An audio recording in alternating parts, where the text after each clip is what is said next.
मतीन पटेलला आलिशान घर बांधून देणार पालिकेच्या कारवाईवरून इम्तियाज जलील आक्रमक, तर मंत्री संजय शिरसाटांकडून जलील यांच्यावर गुन्हा दाखल करून अटकेची मागणी।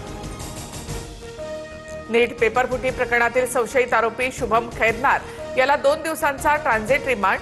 सीबीआय संध्याकाळी शुभमला दिल्लीला घेऊन जाणार, उद्या सीबीआय कोर्टामध्ये हजर करणार। नीट पेपरफुटी प्रकरणी अहिल्यानगरमधून एक जण ताब्यात, धनंजय लोखंडेला सीबीआयने चौकशीसाठी ताब्यात घेतल्याची माहिती, तर एक आरोपी पुण्यामधील असण्याची शक्यता, पोलिसांकडून शोध सुरू। नीट परीक्षा रद्द झाल्याचं प्रकरण सुप्रीम कोर्टात, federation of all India medical असोसिएशनची सुप्रीम कोर्टात धाव, एनटीए बरखास्त करण्याची याचिकेमधून मागणी। दिल्लीमध्ये अखिल भारतीय विद्यार्थी परिषदेचं आंदोलन, एनटीएच्या कार्यालयाबाहेर अभाविपा आक्रमक, जोरदार घोषणाबाजी। बायखळा गोळीबार प्रकरणामध्ये आरोपींना 19 मे पर्यंत पोलीस कोठडी, मुख्य आरोपी फरार, पैशांच्या वादातून गोळीबार केल्याचा आरोप।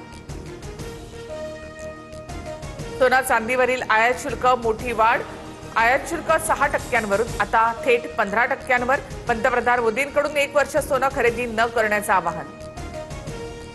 आयात शुल्क वाढल्यामुळे सोनं चांदीच्या दरामध्ये मोठी वाढ, सोन्याच्या दरामध्ये 8,000 तर चांदीच्या दरात 20,000ची वाढ। जीएसटीसह सोन्याचे दर 1,63,770 रुपयांवर।